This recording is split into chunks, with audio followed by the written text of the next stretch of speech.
Years ago, when I was a small girl, I remember a terrible night. It was the 6th night of December, and the snow was falling especially hard. The air in my room wasn't just cold. It felt like a freezer had been left open, chilling the sweat on my palms. But that wasn't why I was shaking. It was the sound I heard. It wasn't the sweet, innocent jingle of Santa's bells. It was a deep, earth-shaking clang. Clang! Clang! Like someone was dragging 100-pound sack of broken iron across the frozen cobblestone street. Each strike sounding too heavy, too deliberate. I remember I pulled my blanket up to my nose, trapping the stale air of my own fear inside, and I squeezed my eyes shut so hard the darkness was streaked with green light. They said it was just a story. They said Krampus only came for the truly bad children. But I hadn't eaten my peas, and I'd used Father Saul to cut down my neighbor's prize-winning rosebush after she had yelled at me. But no one had seen me do it. The terrible metal noise didn't fade. It stopped. Right outside my bedroom window. Clang! Then dead silence.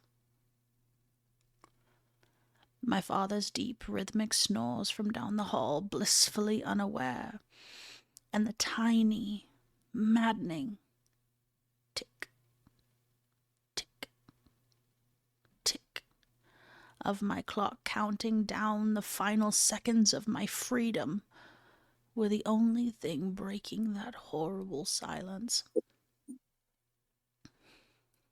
Then a new sound. It was the noise of something heavy and hoofed, pulling away from the frozen asphalt, followed by the slow, grinding crunch on the icy snow right below my window ledge. I held my breath until my lungs burned. I didn't see the gentle flash of a reindeer antler. I saw a shadow move across the pale square of moonlight on my floor. It was impossibly tall. It was wider than the chimney. It had horns, black and jagged against the pale white light. A slow, heavy breathing, the kind a beast makes, came from the other side of the thin glass. The glass of my window began to vibrate, a thrumming resonance I could feel in my teeth. Then that voice, a sound that stripped what little warmth was left, a low, wet, guttural rasp that sounded like rocks being dragged across wet crag. It didn't whisper. It rumbled my name.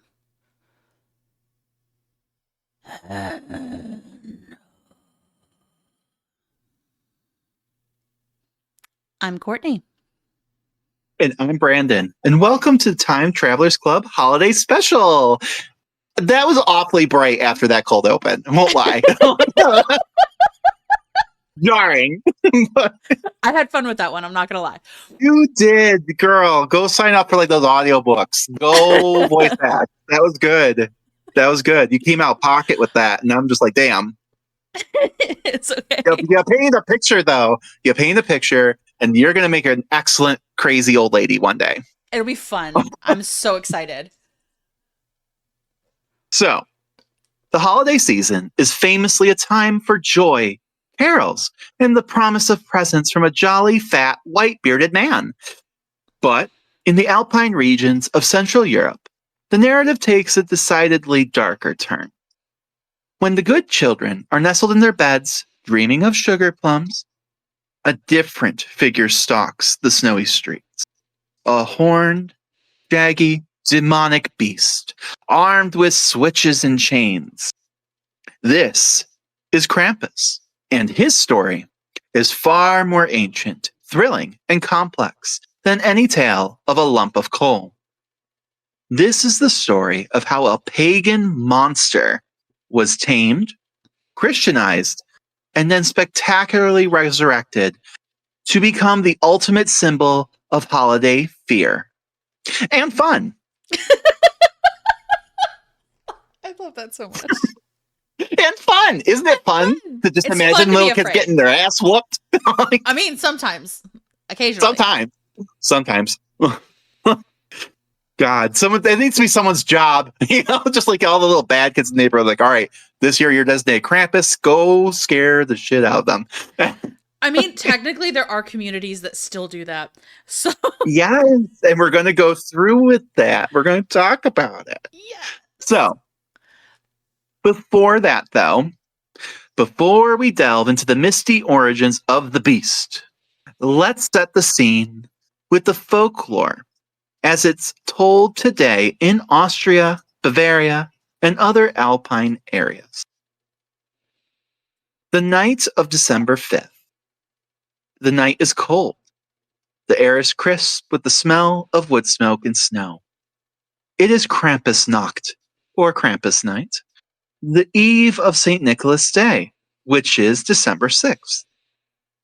In a small wooden alpine home, a family gathers. A knock comes at the door, but it's not the cheerful jingle jingle you might expect. It's a rhythmic thud, the sound of a wooden staff. The door opens and children gasp. First, St. Nicholas enters. He is tall, solemn, dressed in bishop's robe, often carrying a ledger. He smiles kindly, asks the children to recite a short prayer or song, then checks his book. For the good children, he leaves small gifts, apples, nuts, perhaps a small toy. Before departing with a benevolent nod, his work is done. But wait, a second sound is heard before the door closes.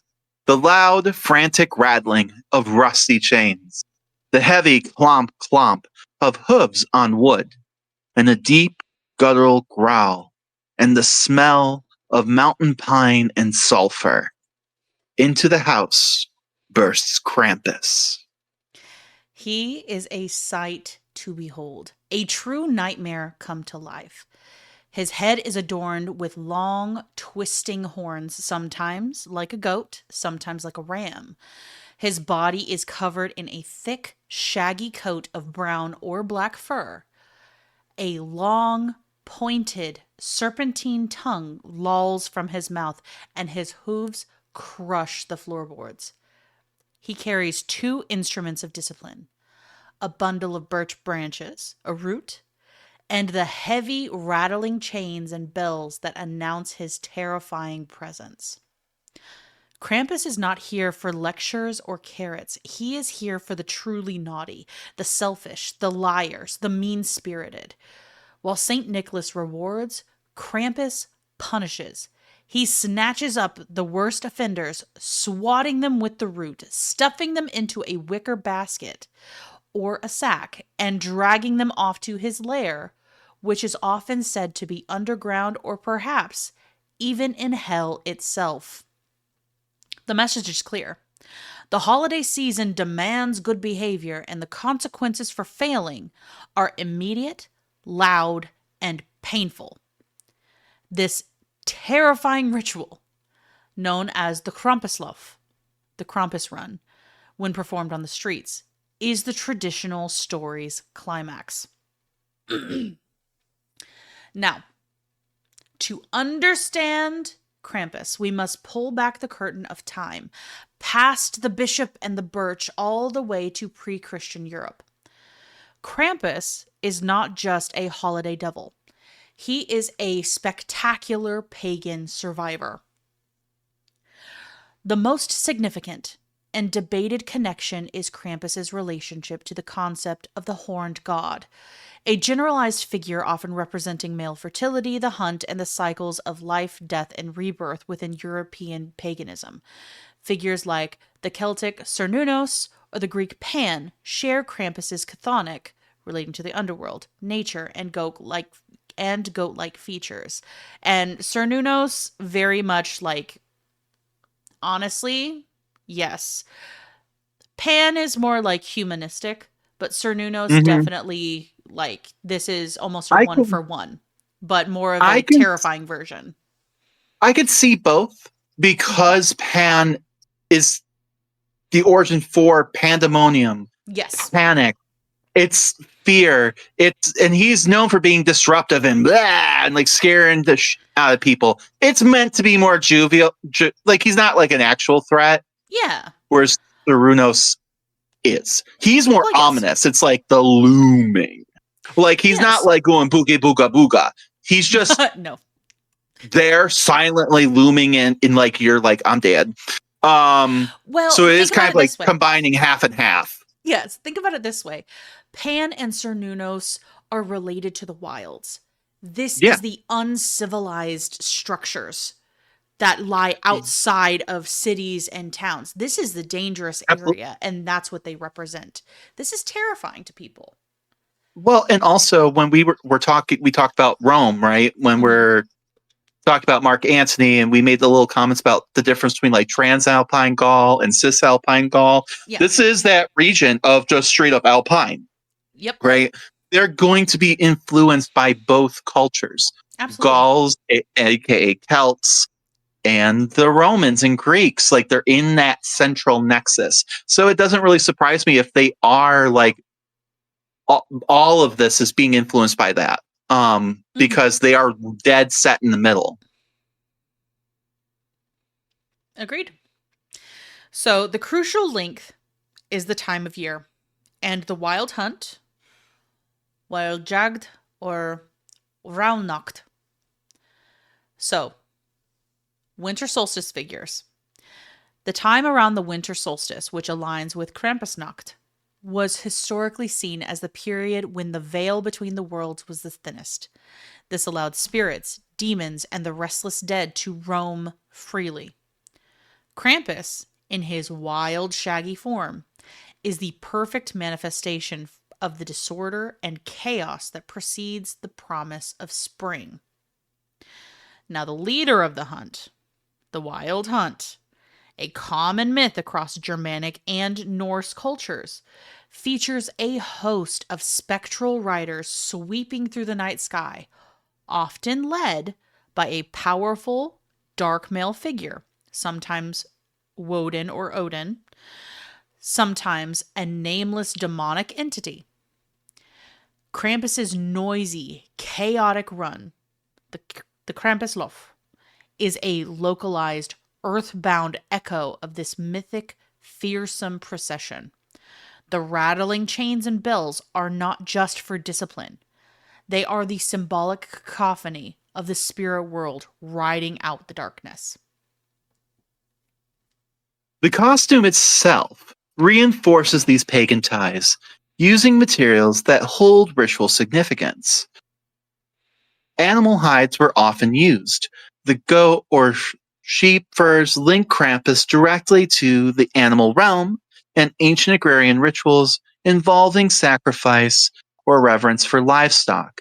It is a suit of wildness. When we talked about Dionysus, they had similar rituals with where they would wear goat skins or depending on how wealthy they were, leopard skins. But either way, it was this like a connection to a wild place.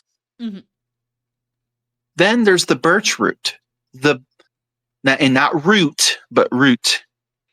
The bundle of birch branches is a powerful Germanic symbol. It was traditionally used in purification rituals, not not just for punishment, but to drive out evil spirits or illness from people and fields. When Krampus strikes, he is, ironically, enacting a form of aggressive cleansing rooted in nature worship. Mhm. His long, often obscene red tongue is not just a frightening detail. It symbolizes the bestial and uncontrolled appetite. And it kind of reminds me, honestly, of Kalima Mm, because of that same mythology where she does have a drive, a incurable appetite for Mm-hmm. demon blood. This is very similar. Yeah, and like at the end of these winter months too, like you have to think like that hunger is gnawing at you, right? And like it's only spring can cure that. Mm-hmm. So, in these early pagan winter rituals, masked individuals would run through the streets, making loud noises to drive out the spirits of winter and ensure a fertile spring. Krampus may well be the direct descendant of these maskers, a primal, noisy manifestation of the season's darker side, truly civilized, a stark contrast to the restrained, pious St. Nicholas. In this light, Krampus is not just the devil's helper. He is an ancient mountain spirit that the church was forced to acknowledge, bind with chains in an act of Christian submission, and redirect toward the moral teaching.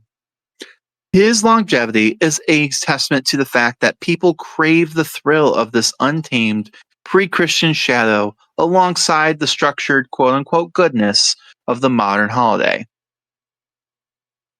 When the Christian church spread across Europe, it faced a choice: eradication of these popular pagan practices, or co opt and domesticate them. In the Alpine regions, they chose the latter. The local horned beast, the personification of winter's menace, was neatly rebranded as a demon or devil. By giving him horns or keeping them, the church explicitly linked him to the imagery of Satan. This stripped the figure of his pagan divinity, but it made him a useful tool for Christian morality. So ultimately, the tying in between Pan, Cernunnos, even Bahamut, right? Mm-hmm. Or Baphomet.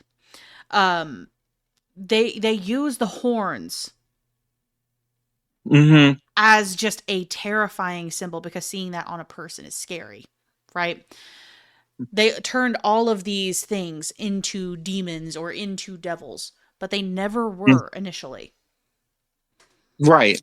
They were way more gray and nuanced. You know, like even Pan, he could be sometimes he's jolly and like just like a silly guy. There's times where he's just like, oh, and you see him on like Greek Faces with his dick out, and he's just with a big old boner, and it's just like you can't even take him serious, right? Yeah. And then like also at the same time, as we just said, like his name also is where the term panic comes from. He could be brutal and be that, like, if you underestimate the wild or forget that the wild is a dangerous place, then it can kill you. Mm-hmm. Right. So they're gray. They're not morally one way or the other, but that doesn't fit within Christian morality in general, like Judeo-Christian morality, but B, their frightening appearance, like you just said, is such a good tactic to be like, look at these old pagan gods. Clearly, these were evil things, because they look terrifying, especially when people are forgetting the origins of these things. So, yeah. So the crucial turning point was pairing him with the virtuous Greek-born Saint Nicholas, who embodied the church's ideals of charity, piety, and rewarding the faithful. I do think one day we're going to have to cover Saint Nicholas, but not today. Not today. Agreed. If I remember correctly, there's chopped up kids and stuff like that, but which is dark. But that's a story for another day. So, by shackling Krampus, literally with chains, to the saint, the church created a perfect, in their eyes anyway, dualistic system. Nicholas represented grace and reward. Krampus represents sin and consequence. The terrifying demon now served the saint, confirming that even the wildest evil is subservient to Christian goodness. This is a shift in role. He moved from being a wild spirit to a disciplinarian. His function was no longer to drive out winter, but to enforce good behavior and religious observance among children and sometimes adults. I have inappropriate comments for that. I'm going to keep them to myself. So Well, chains and whips, baby. Chains and whips. all day, baby. So Krampus's history is a relentless tug of war between official disapproval and intense popular affection. He has been banned, feared, and commercialized, yet he always returns louder and scarier than ever. So between the 17th and 19th centuries, this is the consolidation of the folklore. During this period, the traditions we know today really did solidify. Craftsmen began making intricate Krampus masks, larvae, from wood, often pine or lime, and adorning them with real animal horns. The Krampus run, the Krampuslauf, became a fixture in local town life, with groups of young men forming clubs dedicated to embodying the frightening figures.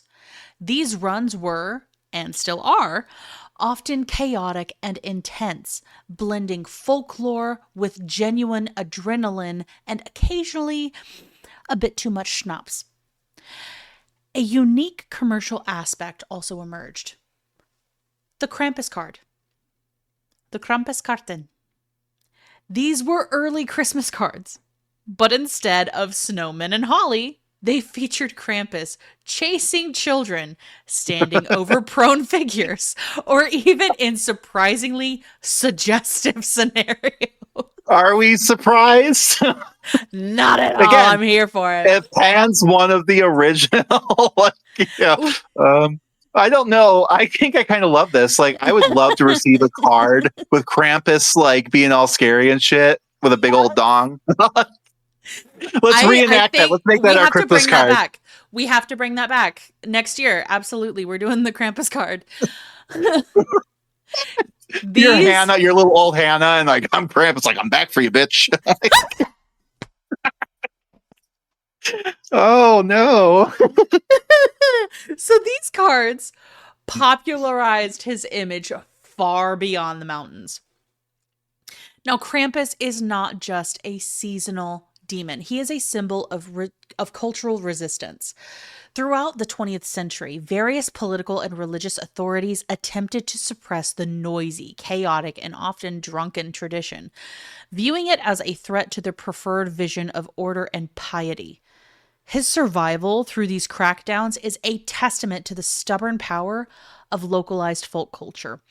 And actually, this reminds me of a image that I saw where it's depicting order and chaos. And if we are looking at natural order, it's showing actually like a pine stem with all the needles. And it's chaotic in how it looks, but that is the natural order. So that is actually order. Chaos is when you try to sort and organize, and it has all of the needles off of the pine. It has the bare pine twig and everything sorted and organized into neat little rows, and that is actual chaos. And so it's hilarious to me finding that parallel just in history constantly, where they are trying to suppress the natural order. They are trying to suppress the natural way that people live and put it into a chaotic form that they're trying to fit people into a box. That's not how life works. Oh, absolutely. And that's still going on to this day. Absolutely. And I think it's just how our monkey brains work. We like to see patterns. And when we don't understand the pattern, we decide that we're going to make the pattern. So, absolutely. And like you said, it's like, yes, like it looks kind of crazy, but like when you actually look at the pine needles, you realize, oh, everything does line up and things like that. And clearly it works. It's a plant that's been around longer than deciduous trees and things like that, like maple. Yet the moment you take it apart and quote unquote organize it, it's useless. It can't do anything. It's dead. Exactly. So So even after the church co-opted Krampus by coupling him with St. Nicholas, the relationship remained uneasy. Many conservative Catholic clergy viewed the Krampuslauf as a heathen spectacle and a source of debauchery. I don't know, sound like Lupercalia, anyone? The I was going to say, sheer I'm sure in their visceral bedroom, Krampus visits every year. Absolutely. 100%. The sheer visceral chaos, the frightening masks, and the potential for public disorder were deemed inappropriate for the holy season of Advent. Now, of course, there were going to be moral objections. The runs often devolved into heavy drinking and aggressive behavior, especially among the young men portraying Krampus. The church condemned this as a descent into pagan immorality. Suck my dick. Then, of course, that's my answer to that. That's what Krampus would say too. Exactly. I'm a descendant. That's fine. So, the problem of transgression. The tradition fundamentally allowed for sanctioned transgression, a brief period where the established rules of behavior were inverted. This deeply unsettled authorities committed to strict discipline. I also wonder if this is also kind of one of those callbacks to like Saturnalia. A release valve. Yep. Yeah. I'm sure a lot of this, Christmas itself was inspired by Saturnalia and things like the idea of like direct things from Saturnalia, right? Absolutely. The decorating your home with boughs and greenery, Saturnalia. Gift giving, Saturnalia. The feasting where everyone gets together, Saturnalia. Now, yes, the slaves aren't pretending to be masters, and we aren't like, on leashes being led by our slaves. Okay, it's not as kinky as it used to be. Damn. But also, I'm glad we all have slaves. So, I guess I'll take that. But it's true.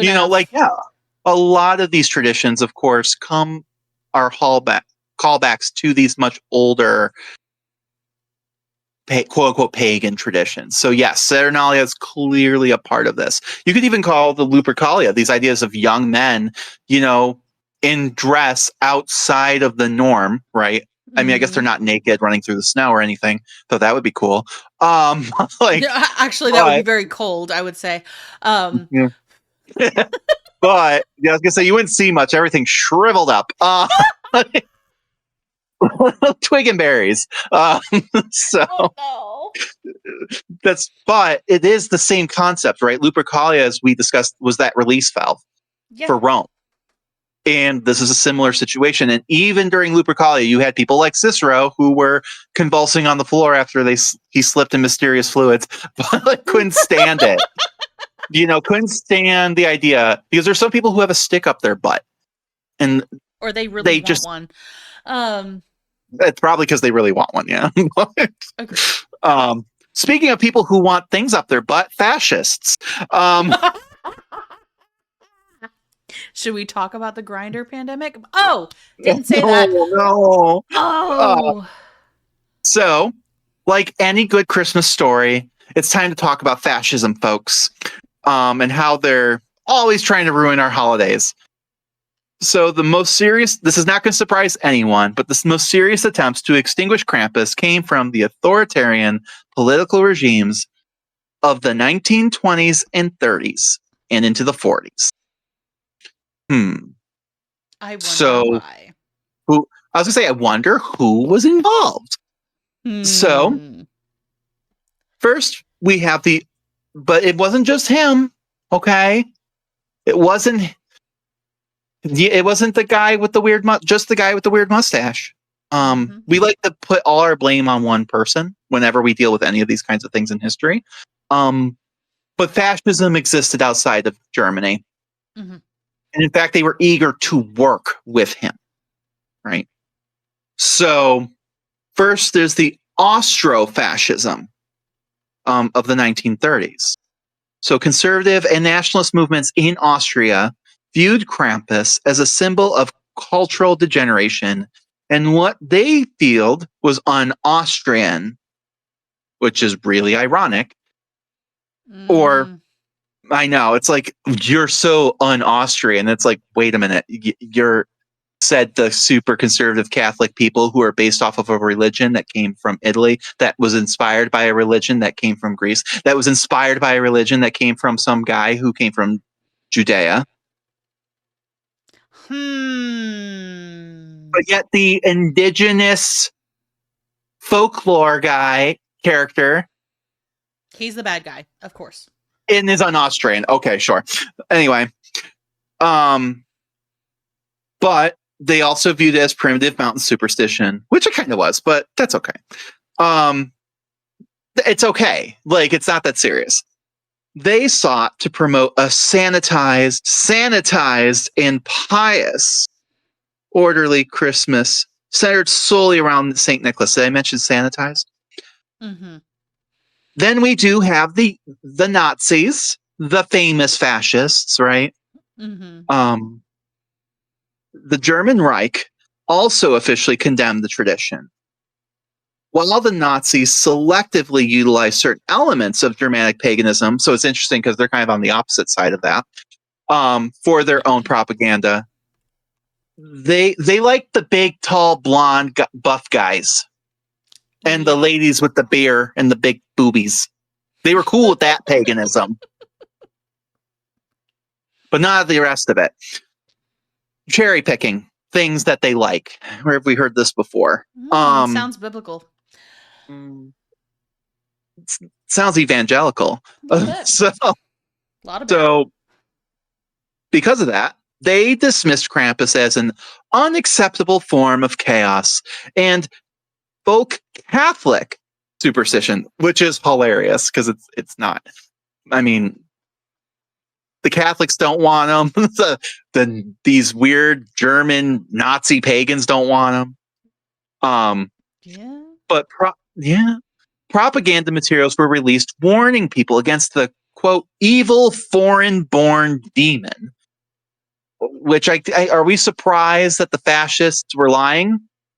No, never. Are we surprised? Right. No. Instead promote quote purely Germanic figures. They saw a rigidly controlled public sphere, and the drunken, chaotic, uncontrollable nature of Krampuslauf was intolerable. That's the truth of it. Yep. That's the truth.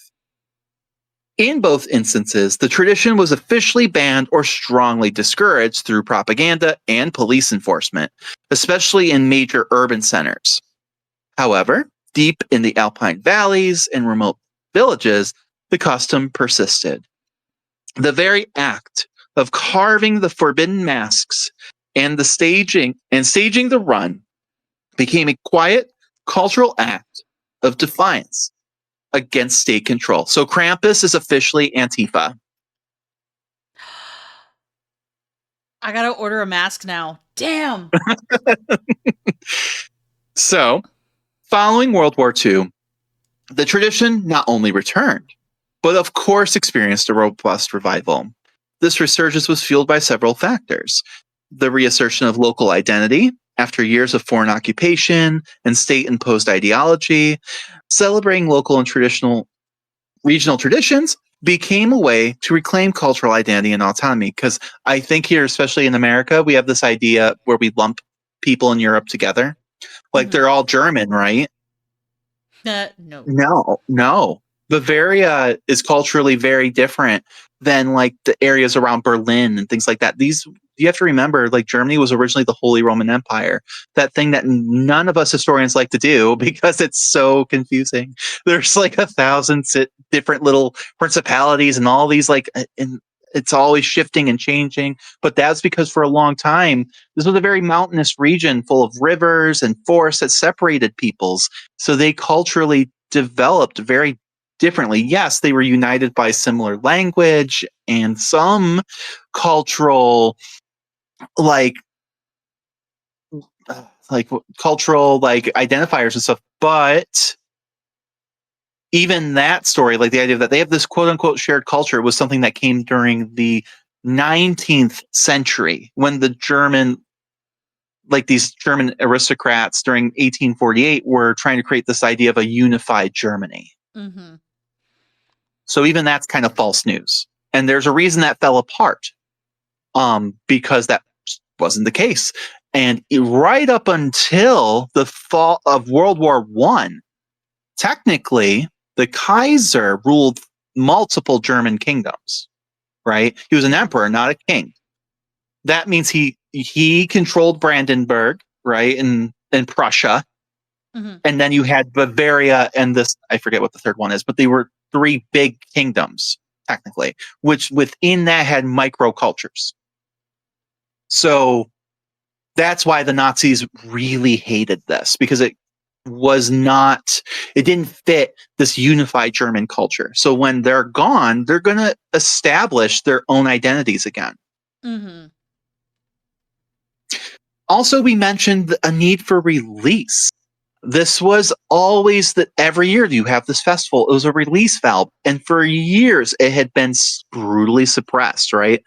So in the post-war era, they saw an outlet for all that pent-up energy and the desire to connect to the raw pre-war cultural past. And then finally, there was capitalism, baby. That's the other reason. You have to think too a lot. Post-World War, you have like all these soldiers coming through, and there's this rise in tourism and commercialization. All these soldiers from America, England, France, they're all kind of there and they're making their way back and stuff. But you have this whole tourist trade that's building. And as Austria and other Alpine nations developed their tourism industries, the unique and thrilling Krampus tradition proved to be a spectacular draw. Krampuslauf was no longer just for locals. It became a marketable and internationally appealing event. Today, the political tension remains, though it usually framed in terms of public safety, managing the massive crowds, and sometimes aggressive behavior of the performances, rather than an ideological disapproval, which I can get that. Okay. Yeah. Sometimes this shit can get out of hand. Like we have Mardi Gras here, and it's kind of the same things. Like you do have people like it's immoral and blah, blah, blah, blah, blah, whatever. My big concern is that sometimes you do get people, when you have that many drunk people together and that many beads that people are fighting over and titties out. Sometimes it gets a little Or unruly. sometimes someone's peeing off the balcony because they're pissed. They're literally pissed drunk. And they pee on you, and you're mad. So then you throw something at them, and then someone whips out a gun. And you might, because that's America. True. But I can see that. I can see that. But Krampus' status as a survivor, a figure who defied fascists and priests, only adds to his rebellious spirit. Absolutely. So the heart of the Krampus tradition today is the Krampuslauf. That dramatic, terrifying street performance that transforms a quiet evening into a chaotic, adrenaline-fueled spectacle. This ritual is far removed from the polite Christmas parades of other countries. It is a meticulously orchestrated riot of sound, smell, and visual terror. The run is carried out by organized groups called Passen. And joining a pass is a serious commitment. Members spend the entire year preparing and carving their own expensive wooden masks, stitching their heavy fur suits, and maintaining their chains and bells. But the ritual of dressing, getting into costume, is a ritualistic act itself. The masks are heavy, hot, and restrict visibility.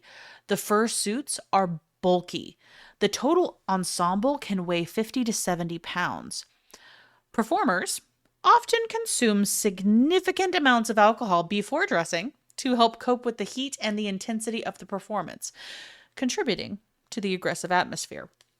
Which I'm like the opposite here. I'm like, I run hot. Yeah. So the idea of getting drunk and then putting on all that hot, heavy bullshit. Oh, yeah, fuck that. But at least they're outside in the cold. Yeah, true. True. Yeah. So the Krampuslauf is planned, It's a planned procession through a town's main square or streets, but its effect is one of total primal disorder. So the defining characteristic is noise. As the passin approach, the collective sound of dozens of heavy iron bells and rattling chains creates an overwhelming acoustic wall. This is a deliberate psychological assault, announcing the arrival of the terrifying figures before they are ever seen. The performers stomp with their heavy hooves, swinging their chains, and often use smoke machines or flares to add a hellish atmosphere. The air fills with the smell of wet fur, wood smoke, and sweat. While the runs are now primarily for show and tourism, the Krampus figures still engage in mock disciplinary action. They will often single out spectators, grabbing them, growling, and sometimes giving them a light tap with a root, the birch switches. This is a calculated risk for the spectator, a brief, sanctioned moment of being targeted by the monster. It sounds hot. It sounds kinky, and they don't have to be light. When we go, I'll be like, pick me, pick me. So you and I are going to be sitting on the sidelines like the women at Lupercalia. When we time travel, we're gonna be like, you're gonna see paintings and pictures of two people, one ginger and one big girl, and they're gonna be bent over in like every damn painting. Like, Daddy. Fuck. Oh my God. we're just there for all the spanking festivals. That's all we're using this for. Absolutely. Oh my God. So, St. Nicholas often walks at the head of the procession, attempting to maintain order and offer a contrast to the beast. He is the anchor of Christian morality. But the Krampus figures clearly steal the show. His presence validates the spectacle, reminding everyone that the chaos is contained and it serves a moral purpose. So, the modern Krampusloft taps into a deep human need, the controlled experience of fear. For the performer, it is a release, an opportunity to shed one's identity and embody a monstrous, unrestrained force. The anonymity of the mask is crucial. It allows for behaviors that would be unacceptable in daily life. And as to the spiritual component of this, because there is one, like, let's be real, it is a ritual, and it is a spiritual ritual. In spiritualism, when you put on a mask, you are literally shedding who you are and taking on that thing's identity. And I've experienced it, and it is visceral. It is so visceral. Well, it's really, when we're thinking about this, as we're describing this right now, how similar is it to Halloween? Right? Incredibly. Like dead ass. Like, the idea, A, the people it pisses off. Mm-hmm. Okay. Same people are mad. B, Mad. B, and for the same reasons, right? But B, like, this idea of, like you said, the mask, you're taking on this new identity, right? It's controlled fear, right? It's no different than like the Halloween festivals, or like, you know, you go into the haunted house, right? You know, you're not in actual danger, but like, it's like a controlled environment that's tricking your natural like instincts, right? Because of it being unexpected. Like, I remember being a kid, and when we went to like a haunted house, someone grabbed my little sister's leg. So my sister's How much did she scream? Oh, girl. So she's autistic, okay? So with that being said, she's neurospicy and reacts to things differently. You or I would scream. She reacted on instinct, which was, so she was dressed as Aurora that year.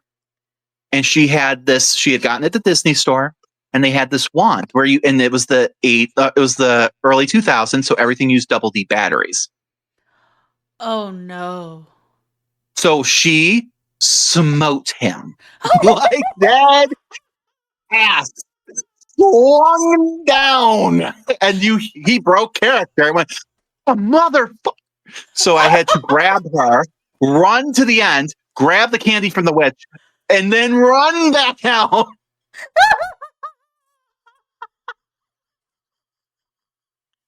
Because this guy, I think he was dressed as like a werewolf and like under the table, and he grabbed her.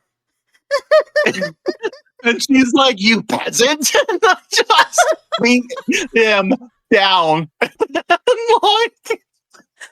dying. I'm dying. This is great. Oh my yeah, god. there's survival. To be fair, she's not dying in a horror movie. No, she's not. She's gonna fuck somebody up. Oh my god. Like that was the like scary movie. Like comes out with a knife, fucking beats him with a chair, and doesn't run. Just continues to beat him. Like that's You my know sister. what? You know what? I respect that though, because she's gonna get the job done instead of like one hit and running. I love it. I love it. Just cap it off, to give you an idea, my sister, my grown-ass sister, right, because we're about the same age, we're 11 months apart, so she's 32, is like a size 0, 5'3", like, so imagine little 8-year-old version of that taking on a grown-ass man. Oh my god. Like, that's, if he's the reason, like, I'm a feminist. Like, all these people are like, well, women, it's their biology. They're built different. I watched an 8-year-old princess put the smackdown on a grown-ass werewolf. Yes! She's my spirit animal. I want to be her when I grow up. Oh my god. Oh my god, I have so many stories about that, but we'll get way too sidetracked. But that all being said, a lot of this, she was manifesting there. She was like, I am royalty. Yes, she is. Like, damn. put on the mask, and she's like, I am royalty, and I'll be damned. But like that may just be her normal personality. But yeah, a lot of that. But my point is that, right, you're a performer, and you see this in acting and kabuki theater a lot. Mhm. Once you put on the mask, it's weird. It's like it's not, at first I'm sure it is just like, oh, I'm acting. But eventually you kind of become that. Yes. You are that. And it's I've heard this described where it's this almost like out of body experience where you are both there, but you've completely changed. Exactly. And you're not yourself. Exactly. Very much so. And it's honestly, I encourage everyone to offer yourself up to experience at one time in your life, because it is profound. Mm-hmm. But obviously, it's not just the performance, is it? It's also the spectators. For the spectators, it is a thrilling communal experience of being momentarily chased and menaced by pure folklore, the mythology coming to life. It is an acknowledgement that darkness exists, but it can be confronted, survived, and ultimately celebrated as part of the winter tradition. The Krampuslauf is the ultimate embodiment of the holiday spirit's shadow side. Loud, frightening, and deeply cathartic. And as for that guy who was wearing the werewolf mask that night, he had the whole experience. He got to fully immerse as being a werewolf. He right down to people beating him down and trying to kill him. God,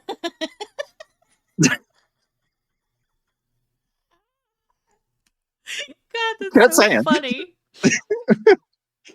So, the most immediate and striking element to the modern Krampus tradition is the costume itself, of course, which is meticulous, deeply unsettling work of folk art. And that's the point. It is the commitment to its raw, terrifying aesthetic that makes the tradition so powerful. So let's start with the mask. The larvae? Larva? Oh, I'm not German. I'm sorry. And that's not a word that carried over, like knocked, night, clearly conveyed over to English. This word, larv, did not. So, it is a truly authentic Krampus mask, is a work of high craftsmanship and significant reread that. A truly authentic Krampus mask is a work of high craftsmanship and significant expense. The materials are hand-carved and typically from limewood or pine. The carving process can take dozens of hours, if not days or weeks, depending on the level of craftsmanship. Mm-hmm. They are designed to be utterly terrifying, featuring exaggerated devilish expressions, often with long fangs, pointed ears, and detailed wrinkled skin. It reminds me a lot of like the Oni masks from Japan. Very much so. Yeah. Absolutely. I mean, there's other like traditions, like you see them in like Africa, especially like West Africa is really, I think, well known for this. But Mhm. also like some of the native cultures here in America, like I'm thinking of like some of the Inuit cultures and stuff like that. Though I know there's many more that do stuff similar to this, but I Mhm. do find that kind of it's cool how universal this experience is. It may look very different, like on the surface level, um, but like ultimately they all have like this shared like deeper Shared connection. humanity. That's Yeah. the beautiful part of it. Is shared humanity. hmm And then there are the horns. The horns. The horns are the most distinctive feature, of course. They are often real horn, sourced from mountain goats, sheep, or rams, and add an organic animalistic menace that cannot be replicated with things like plastic. The body costume is designed for bulk, noise, and intimidation. There's the hide or fell. The suit is made, typically, from real, maybe sometimes fake sheep or goat hides, adding bulk and a shaggy, wild look. It makes the figure look massive and untamed. I've also seen where sometimes they use like birch, um, and like birch you can actually shred and it looks a lot like hair. Mhm. Um, so like I've seen that as well. Then there's the chains and bells. They use heavy iron chains and large cowbells, and this is critical. The sound, a deafening, frantic clanking and ringing, is what truly announces and amplifies the terror, creating an acoustic horror show that precedes the beast. Absolutely. And with the cowbells, they'll actually like kind of deform them a little bit. That way each hmm of them has a different loud clank. It is not just like Yeah, the clear sound of a cowbell. It is yeah, menacing. and it is quite the opposite of like when of the jingle bell, right? Here in Mhm. more like American English and some Northern Germanic and Scandinavian traditions, right? Like where you have like Santa and like the jingle bell of the reindeer, right? Yeah. They're all uniform, and because of the way they are, they're musical, right? Mhm. And I'm thinking like the Polar Express, right? Like Oh, that, absolutely. right. Well, I'm just thinking like that jingle bell, like it's that ring, ring. It's bright and clear, and because they're all uniform, there's a harmony Mhm. even if it's a little chaotic. It's a beautiful chaos, right? Mhm. Um, or like, and that makes sense, I think, for what it's supposed to represent. But this, like, if you're saying, if they were all the same cowbell, I agree, it'd probably be a little less chaotic. But if they're malformed, different shapes, and everything else, that's gonna be just noise. That's chaos. Mhm. Um, Cuz some of them are going to mhm, sound dull, some of them are going to actually have like a metallic ring to it. It really like having that differential. Oh my mhm, gosh. yeah. And then finally, there's the root. That's those birch switches, which is more than a prop. It's a traditional instrument of discipline and a direct connection to the ancient custom of using branches to switch and drive out evil spirits, like wands. Mhm.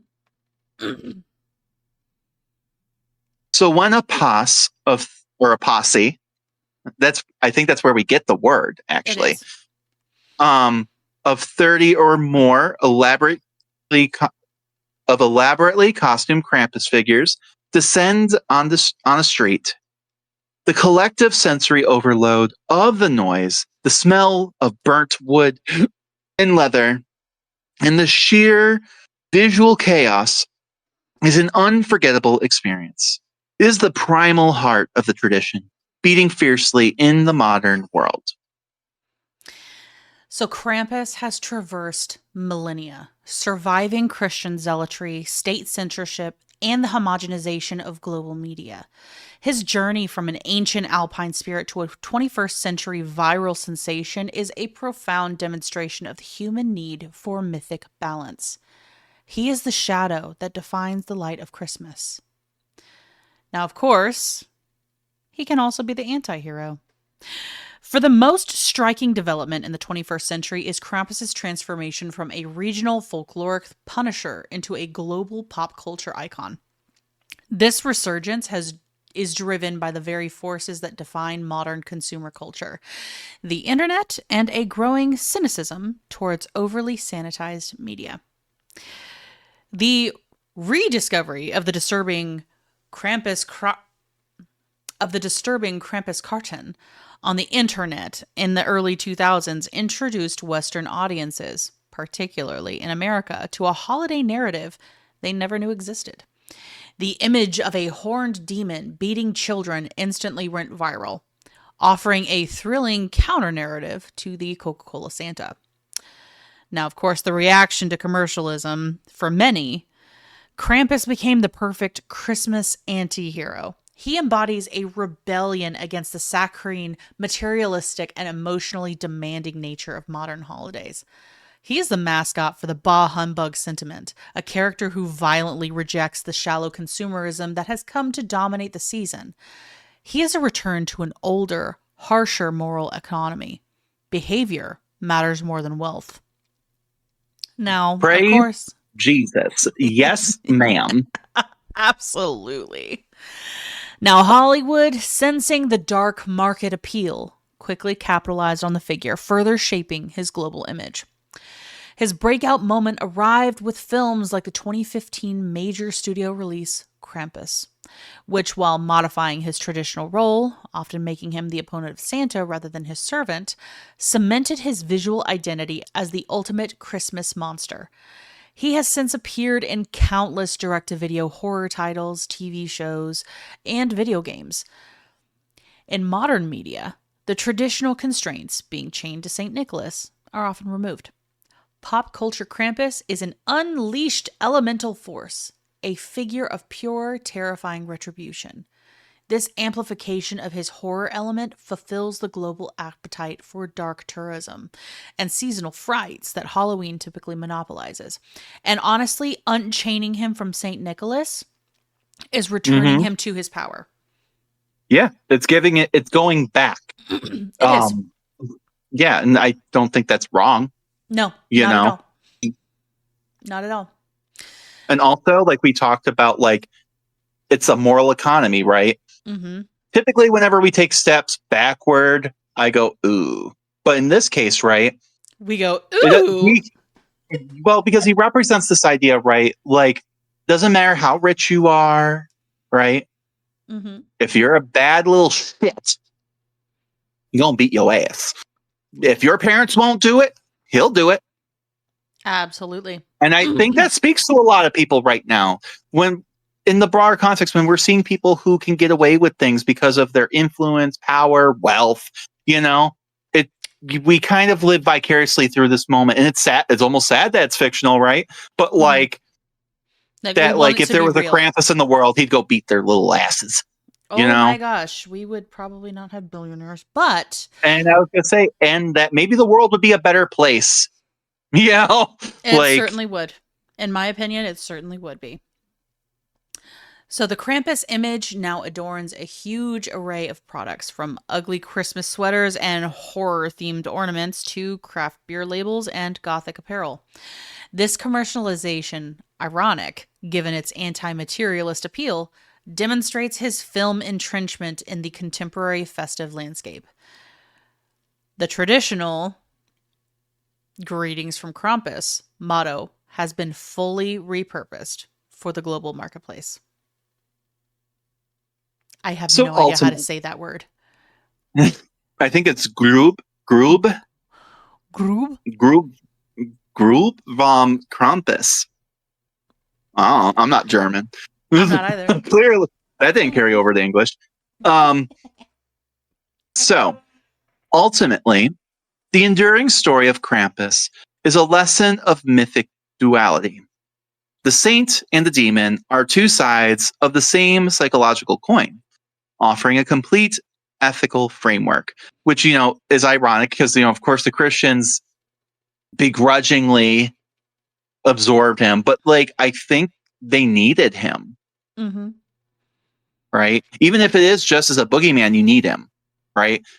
Because if it's just like, oh, if you're good, you're rewarded, but if you're a piece of shit, nothing happens. Mm-hmm. Is that enough incentive? Probably not. So, without the threat of the goat demon, the rewards of the kind bishop are hollow. As a cultural figure, Krampus reminds us that the holiday season, despite its veneer of perfection, warmth, and everybody just getting along for Christmas, and that even the Grinch can learn from his ways and join consumerism and be there for the roast beast.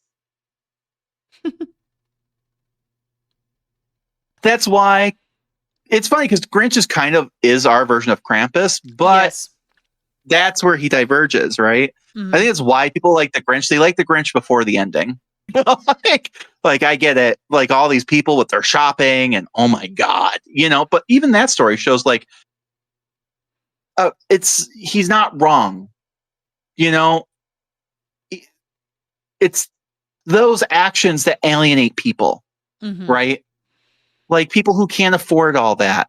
People who just want some quiet time in that old tradition. The old man on top of the mountain who remembers the time before, who remembers the winter, those old traditions of banishing the winter away, right? Mhm. Yes, Christmas is also that. It's through its warmth, right? And this connection to get together, Saturnalia, that also was a light in the darkness in a different way, right? Winter solstice. Mhm. Right. And neither one of those things are wrong, but all of it is rooted in the oldest of human struggles. It is. The confrontation with the long, cold night, the fight against personal vice, and the inevitable consequences of our actions. In the 21st century, Krampus has transcended his Alpine valleys to become a universal figure, a chaotic, cathartic, and necessary reminder that a true Christmas must acknowledge the beautiful terror of the world. He is glorious, shaggy truth, hiding in the sleigh's shadow. The chaos is coming to town. If you like what you heard today, please give us a positive review on whatever platform you listen to this podcast on. It goes a long way for us to appease the algorithm gods and get this suggested to others just like you. The more that we can connect to our fellow history nerds, the more that we can build up a community and keep the show going. Also, we have a Patreon where you can hang out with us and get exclusive content, like videos where we might try to make some ancient cookie recipes, talk about topics that couldn't quite fit into the main arcs of the podcast, and just generally being batshit dumpster fires, all for the price of a peppermint latte per month. Research materials and books cost a lot of money, and it takes time to create this show, so anything you could provide would be a huge help. We can't wait to see you again next week, and as always, thanks for listening. Happy holidays. Bye, guys.